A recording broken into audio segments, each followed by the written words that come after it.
Hello, listeners to Gurus of India. We are in season 1, episode 2, and today we shall be talking about Rabindranath Tagore. A wonderful welcome to all the listeners, and also, of course, Alok Kumar. He is an ex-professor in philosophy from Vrindavan University. Please, Alok, go ahead. Yes, good morning, Tushar. Good morning. So, the person and the personality whom we are going to discuss today is Gurudev Rabindranath Tagore. And the obvious first question that would come to anyone's mind is the fact that he is generally not recognized as a spiritual teacher, as a religious guru. So why would we include him? Absolutely. I was about to ask you that. Yeah, exactly. So, at the very outset, I would like to clarify that we have to first of all broaden the definition of this term spirituality. Okay. Why do you say that?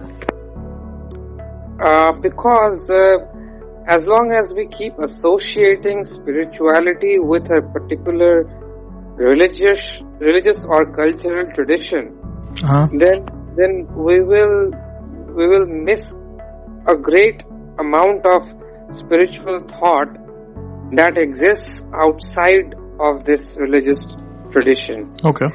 And among those, the foremost is Rabindranath Tagore. Even though Tagore, I personally feel, was a great interpreter of Vedanta also, because in fact, if we go into a little bit of history, Tagore's grandfather was Rabindranath Tagore, who founded who was a leader of a Brahma Samaj movement. And it is very interesting that Vivekananda, whom we have covered earlier, before he met Ramakrishna Paramahansa, actually had gone to Rabindranath Tagore. This is the grandfather of Rabindranath Tagore, and he had put him the same question about God. Have you seen God? Right. And Rabindranath Tagore had given him an answer which did not satisfy him entirely. But Rabindranath Tagore also had advised Vivekananda to meet Sri Ramakrishna. Okay. So in a way, there is a connection, historical connection as well. Right. But apart from that, Tagore falls entirely, almost, the Tagorean spirituality is entirely outside of the traditional spirituality of Vivekananda or Aurobindo, Ramana Maharshi, Krishnamurti, anyone. Okay. Because first of all, he did not belong to that religious lineage at all. He was primarily a poet, as all of us know. He was the recipient of Nobel Prize in Literature for his poetry. He is the writer of our national anthem. So many of his works, of his short stories, dramas, have been converted to movies. But the point is that his whole life was a life of a sage. And if we look at his writings on spirituality, I mean, they are not writings on spirituality. They are writings about his own ideas about life. All right. But if you read them, they give you a picture of life, a kind of a vision of a life is so intensely spiritual that it would be absolutely wrong to believe that he is any different from the other gurus that we have covered. So, in fact, his Mahatma Gandhi called him Gurudev Rabindranath Tagore, right? So first of all, this has to be made clear that his spirituality is not confined or is not somehow constrained by scriptures or religious thought. Okay, Right. It's not like he is interpreting Vedanta or he is following particular philosophical school. No, he has created his own school. But we have to come to him with that approach. If you don't approach him with that spiritual angle, then you will miss what he has to offer. So first of all, which is the reason why I want to make it very clear at the very outset that in his body of work, I'm not talking about his short stories or novels, which he has written plenty, but I'm talking about his philosophical works. If you read them, he is offering a way of life. And what is spirituality if it is not a way of life? Right? Now, his way of life is extremely unique and very different and very relevant to a contemporary human in search for spirituality. Okay. That's very interesting, actually, because normally when we listen to or talk about spiritual gurus, we can hear the numerous satsangs or the discourses, information about a particular section or a subject that they have chosen to be the most important crux or the backbone of their way of delivering the information or knowledge to the audience. So, like for example, a yoga teacher will practice yoga. A person who's a spiritual teacher or who does kirtan will focus on God realization from that perspective. Now, when we talk about Tagore, I can sense what you're trying to say. You're trying to say the fact that his vision is purely based on the work of literature, poetry. He was a painter as well, as far as I remember. Yes, he was a painter as well. And in fact, it's very strange. He took up painting when he was 60 years old. Wow, that's very interesting. Yeah, towards the end of his life, he took up painting and did marvelous paintings which were exhibited all around the world. In Paris, in other places in Europe. Okay. So he was an acclaimed painter as well. But you see, this is again a very important point. The point is, Tagore was meeting and exploring life. Okay? Right. In his own way. Either through his poetry, through his emotions, through his personality, through his dramas, through his short stories, through his music.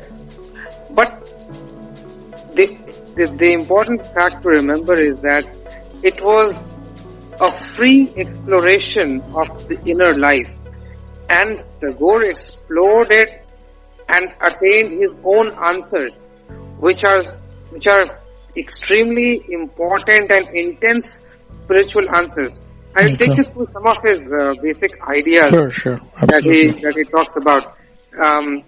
For example, one of the most important themes in his whole body of work is the concept of a personality.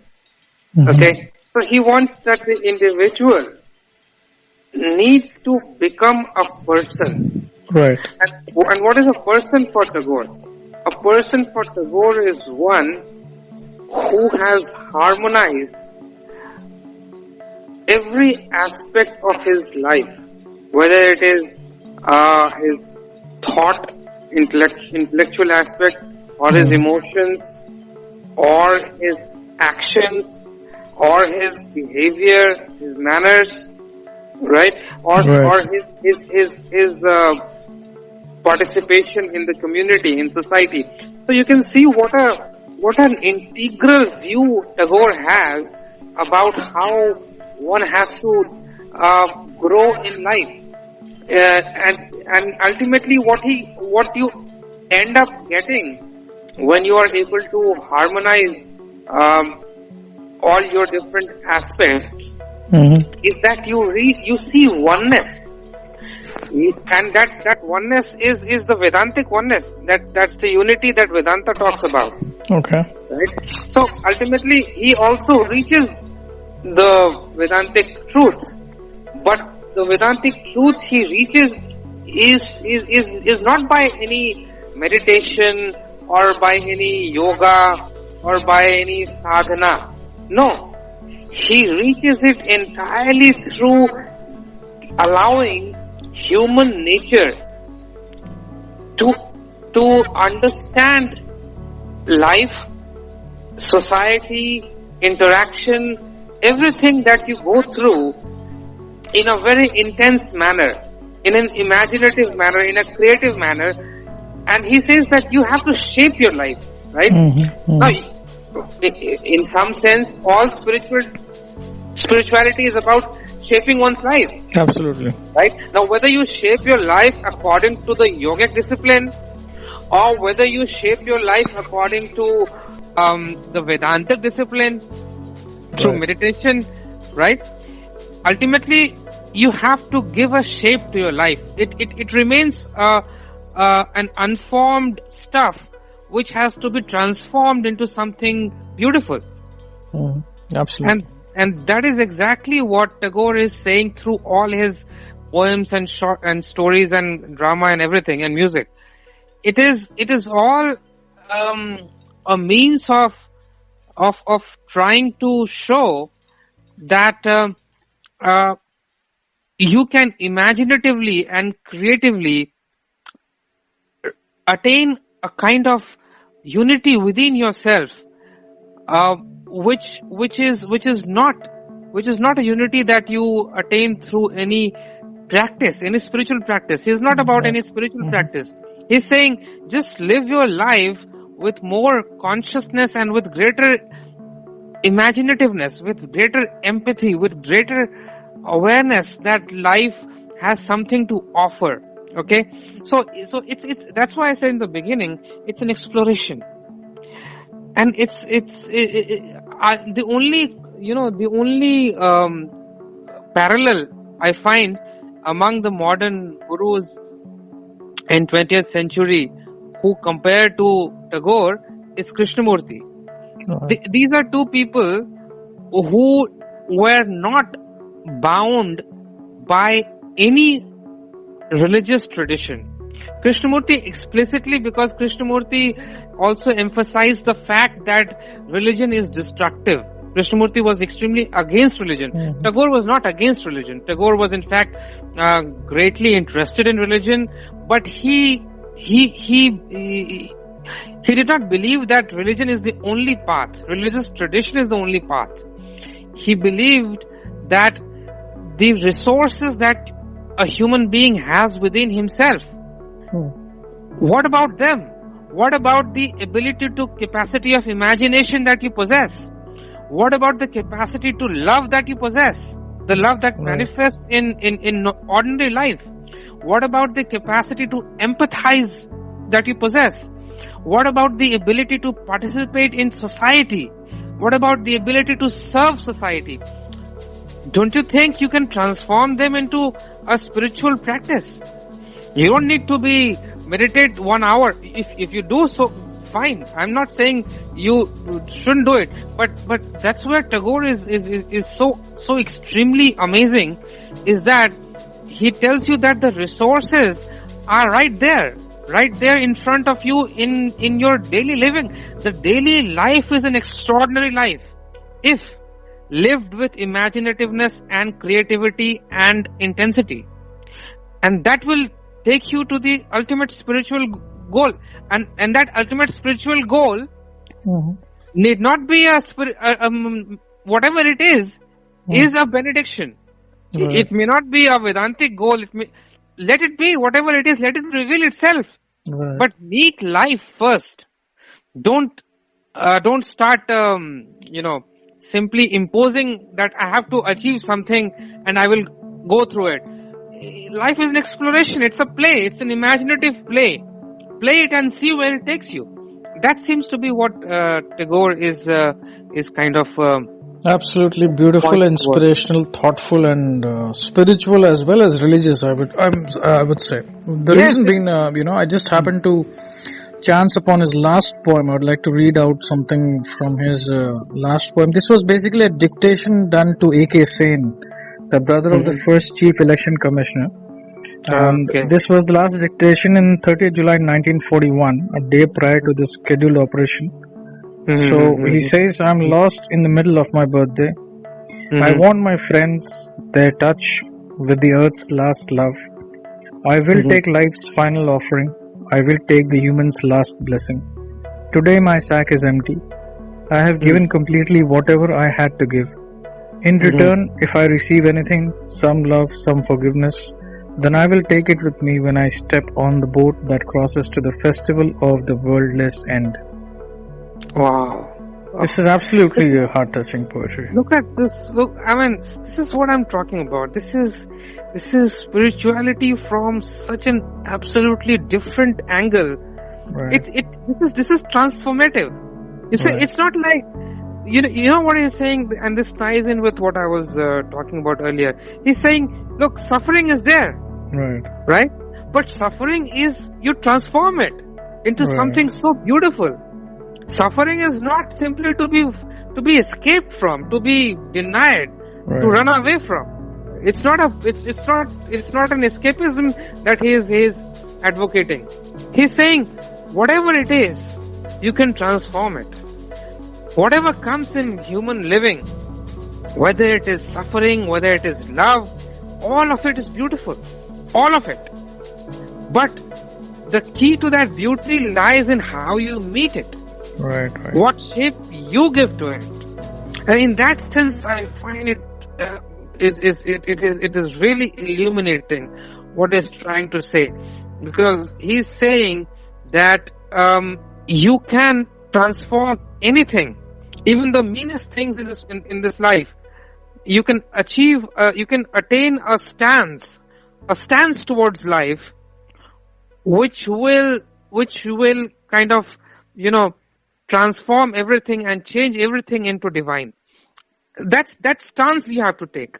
And that's Right. his contribution to the whole field of spirituality, because he showed how you can take that stance. He showed that in your manners, in the society, in politics. I mean, nothing. This is very interesting, because for him, spirituality is not a solitary affair. It's not like you step away from life and then you devote time to spiritual practices alone and then you grow. No, what he is trying to say is that you go headlong into life, plunge into Right. it, right? Suffer it, live it, but live it with a great admiration for living, a great joy in living, with this ultimate belief that there is truth, beauty, harmony, which is there hidden and which you can bring out in any circumstance. So it's kind of it's only a poet, a very deep poet can understand spirituality in this way. Right. And if you want to interpret it in a more religious sense, I think it is also very Vedantic, because Rabindranath Tagore in a way was highly influenced by Upanishads. He wrote a lot on Upanishads, but his take on Upanishads, I mean, Upanishads get transformed in Rabindranath. They don't remain the same Upanishad that you find in Vivekananda or Aurobindo. Right. It's a different Upanishad altogether. I mean, Tagore himself was as great a scholar of Vedanta as was anyone else. He was well versed in Sanskrit. He wrote a lot of books on Vedantic thoughts. As I told you, his grandfather was founder of Brahma Samaj, which was based on Vedanta. So he was absolutely well versed in Indian philosophy. But the real magic is this: that while others were transformed by philosophy, Tagore transforms them through his own life. While others shaped their own life according to the Vedantic ideals, Tagore shapes Vedantic ideals according to his taste. And that's the beauty of his spirituality, of his brand of spirituality. One aspect that most of the other spiritual teachers, I think, missed is the beauty aspect of reality. Right. When in the bliss aspect, we talk about Satchidananda, truth, existence, knowledge, bliss, right? Right. Now, the emphasis has always been towards knowing reality, right? Knowing reality, know the truth. But know the beauty of truth was not emphasized by many. Right. And Tagore took this path, the path of the sublime, the path of the beautiful. And he says truth and beauty are not separate. Where there is beauty, there is truth, and where there is truth, there is beauty. It's two parts of the same thing. And that's why when he talks about harmonizing, wherever you perceive harmony, whether in nature, whether in a group of birds flying in the sky in harmony, whether in a beautiful waterfall, or in music, or in painting, wherever you see harmony, Right. you are in touch with the deepest reality. And how do you get in touch with that harmony? Well, you have to bring your consciousness to appreciate it, Right. to realize that harmony is not a matter of simply practicing. It is a matter of heightening your sensitivity, of living your life in great depth. And there's harmony everywhere, in the smallest thing as well as the biggest thing, at the cosmic scale and also at the microscopic scale. There's harmony everywhere. There's harmony in eating. There's harmony in drinking. You have to, and that's why he was so particular about how you conduct yourself. It should be beautiful. I mean, I'm talking about the way he approached spirituality. Because spirituality, as I said in the beginning, is a way of living. Right. End of the day, it is a way of living, is a way of existing. Right? Now, how beautiful you can make it is up to you, is what Tagore said. And he says that the resources of human nature as it is are enough if only you allow yourself to meet life with imagination, with beauty, with empathy, with harmony. Everything is related. He says the other part of his philosophy of life was this, that everything is related. Now you can go into any social gathering and enjoy it in an ordinary way, but you can transform that very particular experience into something very deep, just like you recited that poem. Right. Where he talks about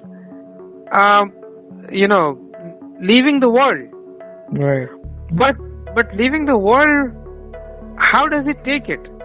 He is not saying that the world is illusory, you have gone beyond it, you have realized the Atman, you have reached God. None of that. And that's the beauty of Tagore. He says, what religious thought considers to be ungodly is absolutely godly. It's your perspective that's ungodly. Right. But you can transform the perspective. And to transform that perspective, you need to be a poet. You need to think poetically. Right. And I believe that that has been the greatest contribution of Tagore's thought to Indian spirituality. I think he has struck a new path altogether, and there is an incomparable amount of spiritual wealth hidden in Tagore, which is yet to be brought out. It is very strange that people have generally not paid as much attention to his spiritual thought as to his poems and novels and others. But I have no doubt that he led a spiritual life without any doubt. I mean, you look at his photograph; he looks like a sage. Right. with flowing white beard, and there's so much beauty in his photograph itself, and it shows you what he's talking about. Right. Absolutely. In few of his works, especially the well-known work of Gitanjali, for which he received the Nobel Prize, Absolutely. is a collection of poems. Each poem is an offering to the divine. Right. Right. But it's not it's a kind of these prayers, they have the depths of human emotions. Right. You see, these are not prayers in praise of God. These are prayers in which a human is trying to understand the world, and is almost like trying to ask the world to reveal itself. Right.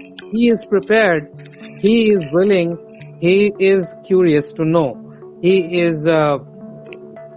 has a yearning to understand. So that's kind of Gitanjali is an offering.